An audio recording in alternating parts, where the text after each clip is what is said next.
Hello बच्चों, कैसे हैं? अच्छे? आप अच्छे तो हम भी अच्छे। तो बच्चों, पिछले वीडियो में हमने सेल के बारे में बताया, सेल की परिभाषा बताया।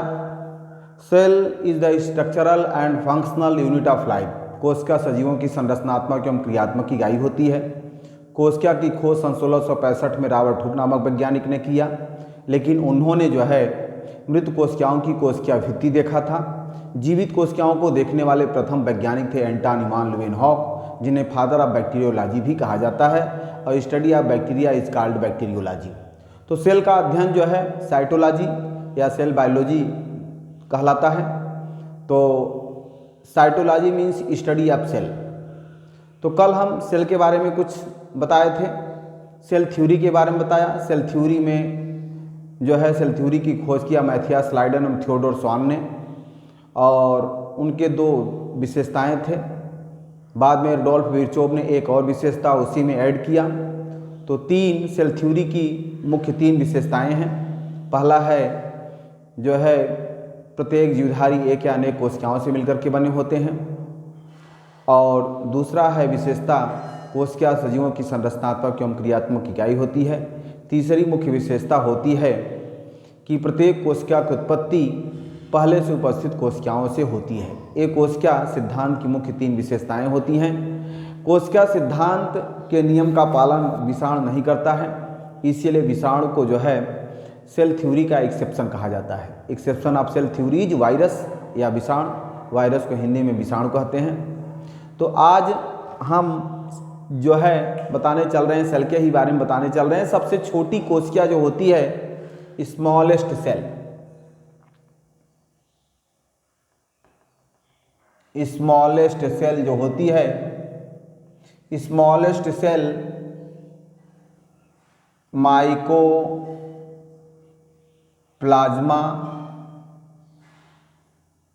Gallisepticum. Mycoplasma gallisepticum is the smallest cell. इसकी जो साइज होती है वह 0.1 माइक्रॉन मीटर होती है इसकी साइज। माइकोप्लाज्मा को पीपीएलओ भी कहते हैं। पीपीएलओ का मीन्स होता है प्लूरो न्यूमोनिया लाइक ऑर्गेनिज्म। सबसे छोटी कोशिका है माइकोप्लाज्मा गैलीसेप्टिकम। माइकोप्लाज्मा की विशेषता होती है mycoplasma is a connecting link between bacteria and virus. Mycoplasma की दूसरी मुख्य विशेषता होती है इसका कोई निश्चित आकार नहीं होता है। माइकोप्लाज्मा सेलवाल इसमें नहीं पाया जाता है। माइकोप्लाज्मा की विशेषता होती है और प्रोकैरियोटिक कोशिकाओं के अंतर्गत इसको रखा जाता है। तो माइकोप्लाज्मा सबसे छोटी कोशिका होती है। जो बिगेस्ट सेल होती है, बिगेस्ट सेल जो होता है वह ऑस्ट्रिच एग होता है। ऑस्ट्रिच एग होता है। शुतुरमुर्ग का अंडा, शुतुरमुर्ग का अंडा जो होता है इसकी साइज जो होती है 170 mm या 6 inch. 6 inch with cell. Cell का मतलब खोल। खोल के साथ इसका अगर साइज मापा जाए तो 6 इंच होता है। और विदाउट सेल के जो है 3 इंच विदाउट सेल का होता है। विदाउट खोल का ये 3 इंच होता है। इसका वजन जो होता है वेट, ये तो इसका डायमीटर है, बिगेस्ट सेल है, ये इसका डायमीटर है। और इसका वेट जो होता है, इसका वेट शुतुरमुर्ग के अंडे का वेट जो अफ्रीका में पाया जाता है, यहाँ नहीं मिलता, अफ्रीका मिलता है। लार्जेस्ट लिविंग बर्ड है ऑस्ट्रिच जो होता है, शुतुरमुर्ग जो होता है वह लार्जेस्ट लिविंग बर्ड है, सबसे बड़ा जीवित पक्षी होता है। इसका वजन जो होता है 150 किलोग्राम होता है। इसका वजन जो होता है वह 150 किलोग्राम होता है। और इसकी जो हाइट होती है, हाइट इसकी लगभग 2.5 मीटर होती है। ये इसकी विशेषता होती है। और सबसे मुख्य एक विशेषता और होती है इसमें शुतुरमुर्ग के अंडे की, इसके अंडे को जो है मेल सेता है। अंडे को जो है मेल इंक्यूबेट करता है। सबसे खास इंपॉर्टेंट बात है फीमेल जो है इंक्यूबेट नहीं करता है। अंडे इंक्यूबेट का मतलब अंडे सेना, इसके अंडे को मेल सेता है, फीमेल नहीं सेता है। तो मेल इंक्यूबेट्स ऑफ एग। वेट इसका जो होता है वह 1.5 kg होता है, किलोग्राम। अंडे का वेट जो होता है 1.5 किलोग्राम होता है, 1.5 kg का होता है। और इसको लगभग 50 मिनट तक बॉयल किया जाता है, तब ये जाकर के उबलता है। ये इसकी विशेषता है। शुतुरमुर्ग के अंडे की विशेषता ध्यान दीजिएगा, बड़ा इंपॉर्टेंट है। लार्जेस्ट लिविंग बर्ड है शुतुरमुर्ग। इसका जो वजन होता है, शुतुरमुर्ग का जो वजन होता है वह 150 किलोग्राम होता है, और इसकी हाइट जो होती है वह 2.5 मीटर होती है। इसके अंडे को जो है मेल सेता है। अंडा जो होता है सबसे बड़ा अंडा होता है, बिगेस्ट सेल होता है, 170 mm इसका व्यास होता है, या डायमीटर इसका 6 इंच विथ सेल होता है, या 3 इंच विदाउट सेल होता है। इसका वजन जो होता है 1.5 kg होता है अंडे का वजन, और 50 मिनट तक इसको उबाला जाता है, तब जाकर के उबलता है। ये इसकी विशेषता है। और भी लार्जेस्ट सेल है, इसको आप थोड़ा सा स्क्रीनशॉट ले लीजिए, उसके बाद हम इसको मिटाते हैं, आगे और चलते हैं। ले लीजिए स्क्रीनशॉट।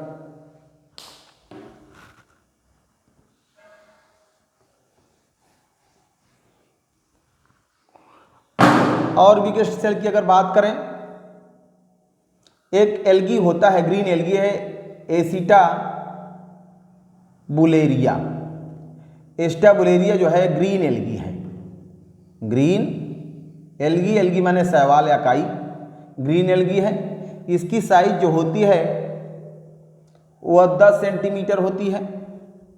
ये बिगेस्ट सेल में भी आता है, ये भी बिगेस्ट सेल में आता है।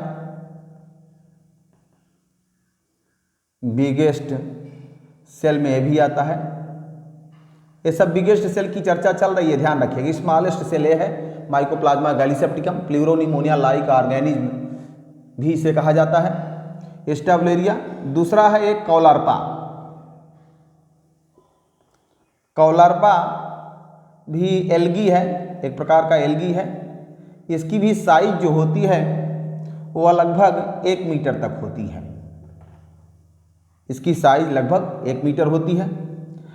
अगला जो बिगेस्ट सेल में है, लंबी कोशिका में लार्जेस्ट सेल कह सकते हैं, आपका एनिमल नर्व। एनिमल्स का नर्व सेल भी जो है वह 90 सेंटीमीटर से लेकर 90 सेंटीमीटर से लेकर के कुछ मीटर तक होता है, फ्यू मीटर्स। 90 सेंटीमीटर से लेकर के कुछ मीटर तक होता है। तो एस्टा बुलेरिया हुआ, कौलार्पा हुआ, एनिमल नर्व सेल होते हैं। ये सब लार्जेस्ट सेल कहे जाते हैं, लार्जेस्ट सेल की श्रेणी में आते हैं। तो ये तो रहा सेल की संरचना। अब हम आते हैं टाइप्स ऑफ सेल, सेल के प्रकार, टाइप्स ऑफ सेल। इसको भी आप स्क्रीनशॉट ले लीजिए। स्मॉलेस्ट सेल, बिगेस्ट सेल में हमने बताया था, ऑस्टिचेक बताया, एस्टा बुलेरिया, कौलार्पा, एनिमल नर्व सेल। अब हम टाइप्स ऑफ सेल की चर्चा करते हैं, इसको नोट कर लीजिएगा।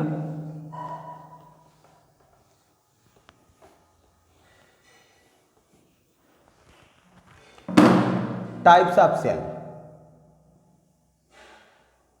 टाइप्स ऑफ सेल, कोशिका के प्रकार। कोशिका मुख्यतः 2 प्रकार की होती है, लेकिन कंपटीशन की अगर आप तैयारी कर रहे हैं तो एक प्रकार और होता है, उसको भी आप जान लीजिए। किताबों में इंटर स्तर तक तो 2 ही दिया है, लेकिन आप तैयारी करने जाएंगे तो एक कोशिका और होती है। तो कोशिका 3 प्रकार की होती है। कोशिका जो होती है,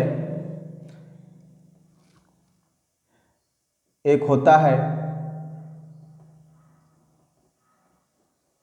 prokaryotic cell, prokaryotic cell.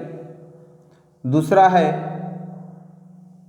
Mesokaryotic cell, mesokaryotic cell.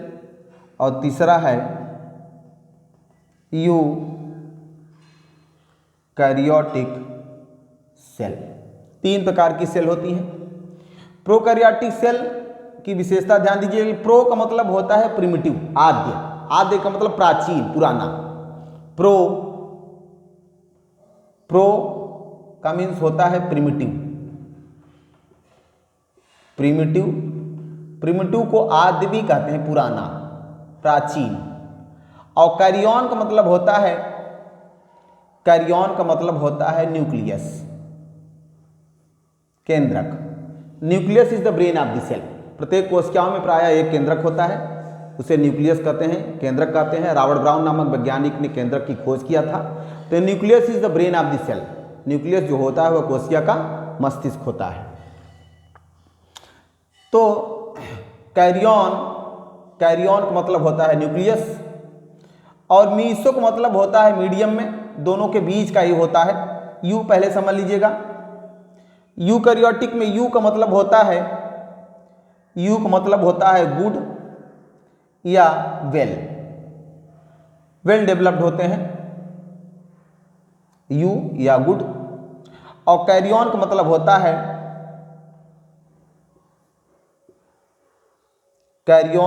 होता है न्यूक्लियस। न्यूक्लियस को केंद्रक कहते हैं। तो मेसोकैरियोटिक सेल जो होती है, इन दोनों के बीच की अवस्था होती है। तो prokaryotic cell, mesokaryotic cell, eukaryotic cell, सबकी अलग अलग हम प्रॉपर्टीज बताएंगे। एक चीज ध्यान रखिएगा, प्रोकैरियोटिक और यूकैरियोटिक नाम दिया था कॉटन ने। कॉटन एक वैज्ञानिक थे। कॉटन एक वैज्ञानिक थे जिन्होंने प्रोकैरियोटिक और यूकैरियोटिक नाम दिया। कॉटन साइंटिस्ट थे, उन्होंने प्रोकैरियोटिक और यूकैरियोटिक टर्म दिया।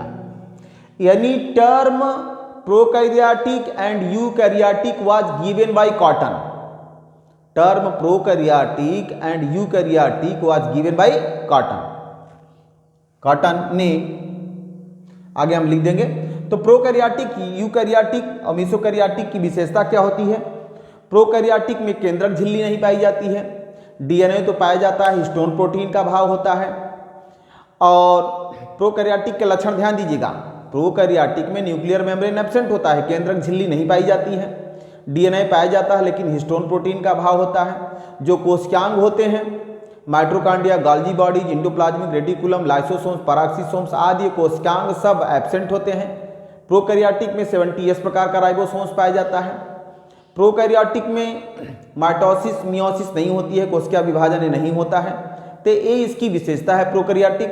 और 3 ही जीवधारी हैं, एक बैक्टीरिया है, एक नीली हरी शैवाल है और एक माइकोप्लाज्मा है। 3 ही जीवधारी प्रोकैरियोटिक में रखे हैं, बाकी जितने भी जीवधारी हैं जो है यूकैरियोटिक में रखे गए हैं। तो ध्यान रखिएगा। तो इसके अंतर्गत, प्रोकैरियोटिक के अंतर्गत बैक्टीरिया, आगे हम लक्षण में लिखवा देंगे। यूकैरियोटिक की बात करें, यूकैरियोटिक अगर बात करें तो यूकैरियोटिक, इसमें न्यूक्लियर मेम्ब्रेन वेल डेवलप्ड होता है, केंद्रक झिल्ली पूर्ण रूप से विकसित होती है, पहली विशेषता। दूसरी विशेषता, डीएनए के साथ हिस्टोन प्रोटीन पाया जाता है। इसमें जो कोशिकांग होते हैं, mitochondria, Golgi bodies, endoplasmic reticulum, lysosomes, पेरोक्सीसोम्स आदि जो कोशिकांग होते हैं सब प्रेजेंट होते हैं। इसमें 70S प्रकार का और 80S दोनों प्रकार के राइबोसोम्स पाए जाते हैं। 3 कोशिकाओं को छोड़ करके, माइकोप्लाज्मा, बैक्टीरिया, नीली हरी शैवाल को छोड़ करके संसार की जितनी भी कोशिकाएं होती हैं सब यूकैरियोटिक होती हैं। हम लोग यूकैरियोटिक के अंतर्गत आते हैं। आम का पेड़ है, नीम का पेड़ है, ये सब जो होते हैं सब यूकैरियोटिक सेल हैं। तो यूकैरियोटिक और प्रोकैरियोटिक में अंतर ध्यान रखिएगा। मेसोकैरियोटिक की क्या विशेषता होती है? इसमें न्यूक्लियर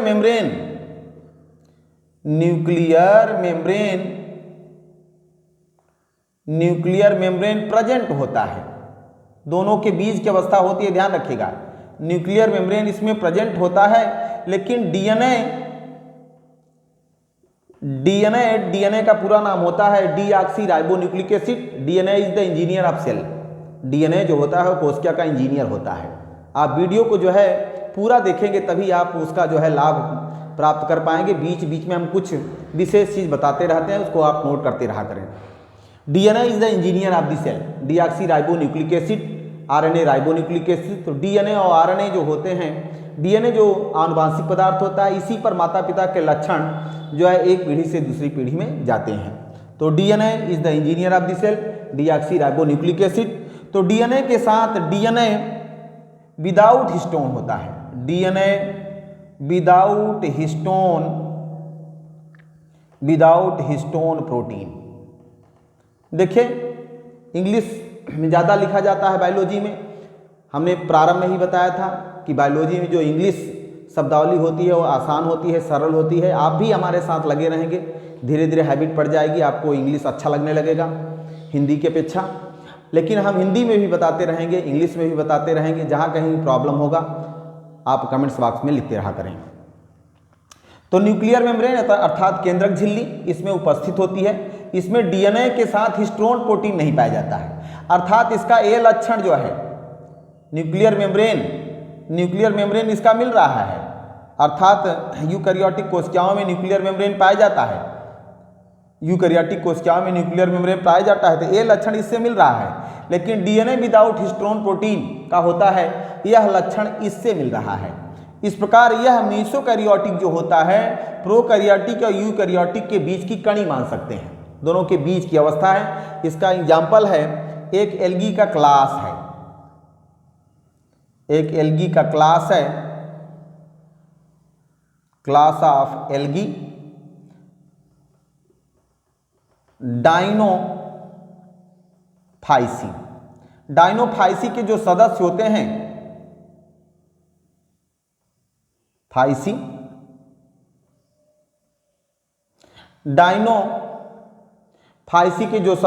हैं, डाइनोफाइसी के जो सदस्य होते हैं वह सब मीसोकैरियोटिक होते हैं, अर्थात उनमें न्यूक्लियर मेम्ब्रेन प्रेजेंट होता है, लेकिन डीएनए के साथ हिस्टोन प्रोटीन जो होती है, हिस्टोन प्रोटीन नहीं पाई जाती है। डीएनए के साथ हिस्टोन प्रोटीन एब्सेंट होती है, ये इंपॉर्टेंट है। तो डाइनोफाइसी एल्गी का क्लास है। इसके एग्जाम्पल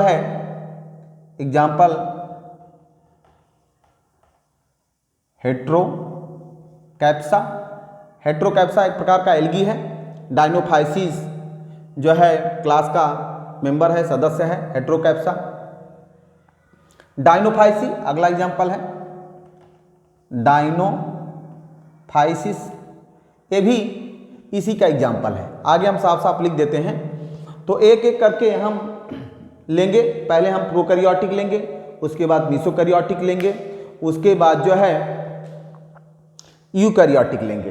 तो आइए प्रोकैरियोटिक के लक्षण के बारे में हम लिख देते हैं। प्रोकैरियोटिक में कॉटन नामक वैज्ञानिक ने प्रोकैरियोटिक और यूकैरियोटिक टर्म की खोज की।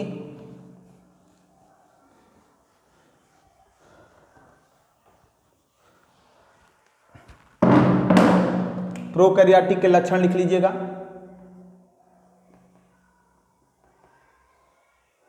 प्रोकैरियोटिक सेल्स के लक्षण ध्यान दीजिएगा। पहली विशेषता इसमें न्यूक्लियर मेम्ब्रेन एब्सेंट होती है, न्यूक्लियर मेम्ब्रेन एब्सेंट होती है। दूसरी विशेषता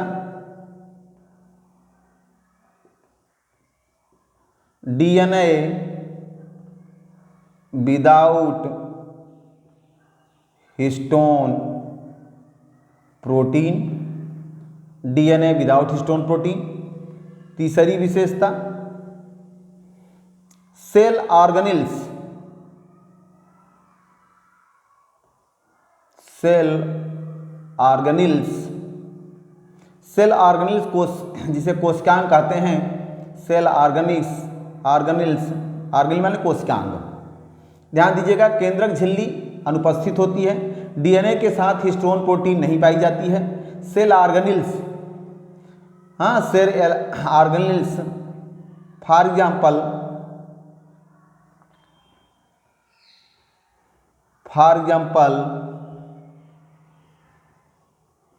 mitochondria, Golgi bodies, endoplasmic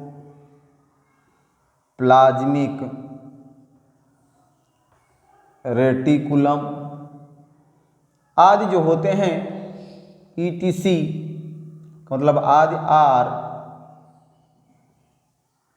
absent होते हैं, अनुपस्थित होते हैं। तो कोशिकांग जो होते हैं माइटोकॉन्ड्रिया हुआ, गोल्गी बॉडीज, गोल्गी काय कहते हैं, अंतःद्रव्यी जालिका कहते हैं, ये सब जो होते हैं एब्सेंट होते हैं किसमें, प्रोकैरियोटिक सेल में। ये इनकी विशेषता होती है। 70S प्रकार 70S type ribosomes are present. 70S प्रकार का राइबोसोम्स प्रेजेंट होता है। तो ये इनकी विशेषताएं होती हैं। और एग्जाम्पल अगर इनका हम लिखें, एग्जाम्पल बैक्टीरिया है,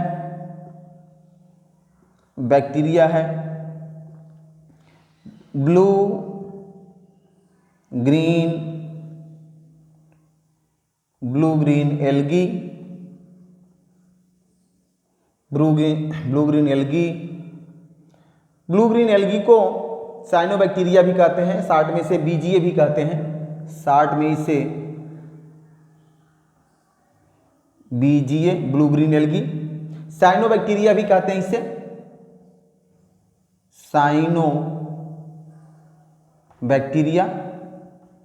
साइनोबैक्टीरिया भी इसे कहते हैं। और mycoplasma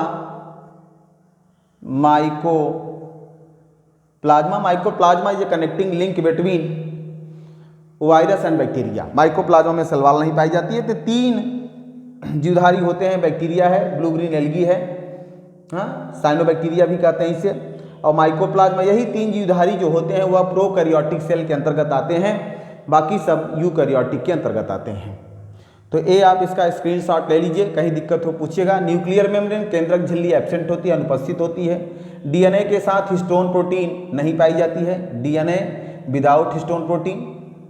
cell organelles for example mitochondria, Golgi bodies, Golgi काय, अंतःद्रव्यी जालिका आदि जो होते हैं एब्सेंट होते हैं। 70S प्रकार का इनमें राइबोसोम्स पाए जाते हैं। न्यूक्लियोलस ढेर सारे इसमें लक्षण हैं। न्यूक्लियोलस एब्सेंट होता है, हाँ केंद्रिका एब्सेंट होती है, ढेर सारे लक्षण हैं। जो खास लक्षण हैं, जो मेन लक्षण है उसी को हम लिखा रहे हैं। तो बैक्टीरिया है, नीली हरी शैवाल है, साइनोबैक्टीरिया भी इसे कहते हैं, माइकोप्लाज्मा, ये सब इसके एग्जाम्पल हैं प्रोकैरियोटिक सेल के। और इन्हीं 3 जीवधारियों को छोड़ करके इसी का उल्टा कर दीजिए, इसी का जस्ट अपोजिट कर दीजिए, यूकैरियोटिक बन जाएगा। इसी का जस्ट अपोजिट कर देंगे, यूकैरियोटिक बन जाएगा।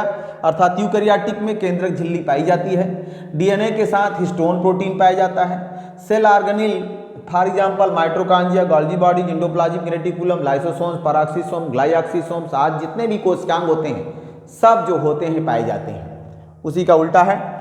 70S और 80S दोनों प्रकार के राइबोसोम पाए जाते हैं। राइबोसोम जो होता है एक प्रकार का ऐसा कोशिकांग है, सबसे छोटा कोशिकांग है। सेल के अंदर सबसे छोटा कोशिकांग राइबोसोम्स है, और सबसे बड़ा कोशिकांग लवक है, जिसे प्लास्टिड कहते हैं। हम लोगों में नहीं पाया जाता है, प्लांट में पाया जाता है। तो लवक इज द बिगेस्ट ऑर्गेनेल, या जो है plastid is the biggest organelle, और ribosomes is the smallest organelle, ध्यान रखिएगा। और 70S प्रकार का राइबोसोम्स प्रोकैरियोटिक में मिलता है, यूकैरियोटिक में 70S और 80S दोनों प्रकार के पाए जाते हैं। और मीजोकैरियोटिक में हमने बताया, मीजोकैरियोटिक की क्या विशेषता होती है, इसमें न्यूक्लियर मेम्ब्रेन, मीजोकैरियोटिक सेल में न्यूक्लियर मेम्ब्रेन प्रेजेंट होता है, लेकिन डीएनए के साथ हिस्टोन प्रोटीन नहीं पाई जाती है, ये इंपॉर्टेंट विशेषता है।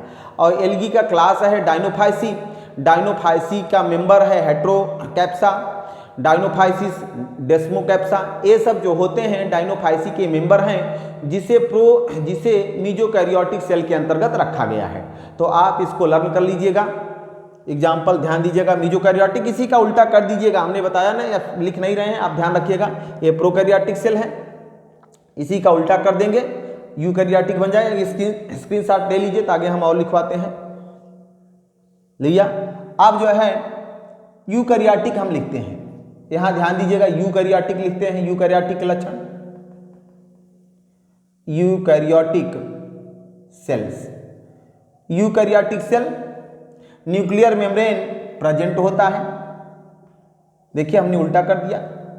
डीएनए विथ हिस्टोन प्रोटीन, यहां विदाउट था, DNA with histone protein, DNA के साथ हिस्टोन प्रोटीन पाया जाता है। Cell organelles for example mitochondria, Golgi bodies, endoplasmic reticulum ईटीसीआर यहां जो है प्रेजेंट होते हैं, प्रेजेंट होते हैं। सेवेंटियस एवं एटियस, ध्यान रखिएगा यहां यूकैरियोटिक में सेवेंटियस, यस क्या है आगे हम बताएंगे, इसकी चर्चा राइबोसोम करेंगे। सेवेंटियस एंड एटियस दोनों प्रकार के ribosome, seventy S eighty S type ribosomes are present, किसमें? यूकैरियोटिक सेल में। इसका एग्जाम्पल है, हाँ एग्जाम्पल ध्यान दीजिएगा, ऑल, एग्जाम्पल लिख लीजिएगा, example all living things, all living things except blue green algae, mycoplasma and bacteria are